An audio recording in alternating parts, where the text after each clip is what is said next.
2 nəfər gəlmişdilər, 2 bədəvi ərəb. Dalaşırdılar. Gəldilər Muaviyyənin xidmətinə. Davaları nəyin üzərində idi? Dəvə üzərində idi. Ərəbin biri qayıtdı, dedi ki, bu dəvə mənimdir. O birisi qayıtdı, dedi, bu dəvə mənimdir. Bir dəvə üzərində 2 nəfər çəkişmə elədi. Muaviyyə dedi ki, o əvvəl şəxs ki, iddiası var ki, dəvə mənimdir, ona sual verdi, dedi, sənin dəvənin əlamətləri, dəvəsinin əlamətlərini dedi. O dəvəyi mənimsəyənə də soruşdu, o da dəvəsinin əlamətlərini dedi. Baxdı ki, bunların dəvələrinin əlamətlərində fərq var. Sonra qayıtdı, o dəvəyi mənimsəyənə dedi, sağ bir sualım var, sənin dəvən erkək idi, yoxsa dişi idi? Dedi, dişi idi. Tez o bir dedi, bax gördün, bu dəvə erkəkdir. Dedi, mənimdir, dəvə mənimdir. Muaviyyə baxdı, dedi, yox, bu kişi düzdür, dəvə bununkudur. Dedi, dəvə bunundur. O da özünü öldürür, deyir, ay kişi, dəvə, dedi, dəvə bunundur, ver bu dəvə bununkudur. Dəvəyə aparandan sonra Əmr ibn As bunun vəkili və bunun muavini çox tarixdə bir nömrə hiləgər şəxs.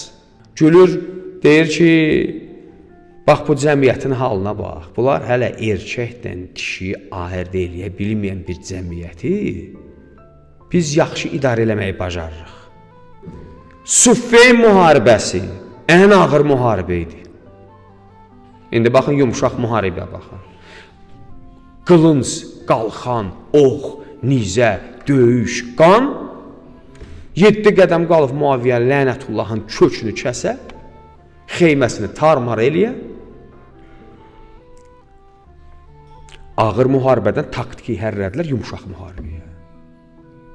Yallah, müsəlmanların həssas yeri nədir? Quran. Quran müqəddəs kitabdır, cildi müqəddəsdir.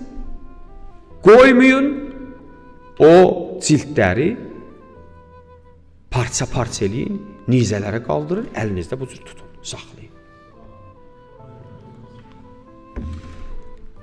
Ağır müharibədən keçdilir yumuşaq müharibə. Yumuşaq müharibə, ağır müharibədən bəzən bədəli çox ağır olur. Gəhdilər, Quranın cildlərini vurdular nizələrə, göyə qaldırdılar. Dedilər, Quranla müharibə eləməyin.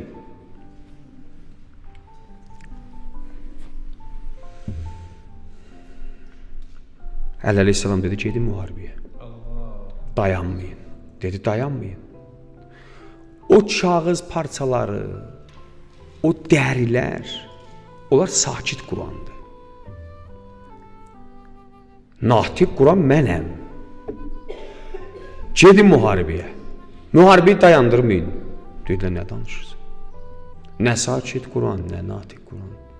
Sən yanı deyirsən, biz gedək Quranla müharibəyə, damarlarımız kəsilsin, qanlarımız tökülsün Quranın parçalarının üzərinə, Quran olsun mudar. Sən nə danışırsan?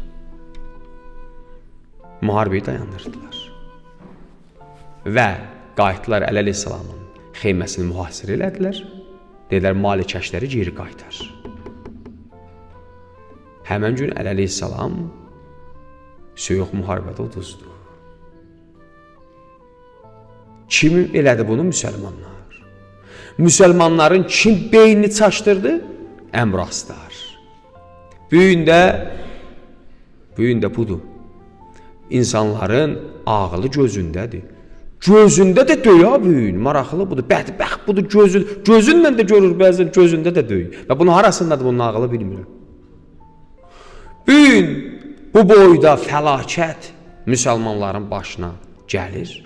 Hələ də müsəlman ümməti ayırd eləyə bilmir ki, bu fəlakətin əsli səbəbkarı kimdir görən Allah? Mənəmmi? Yahudidirmi? Xristiyandırmı?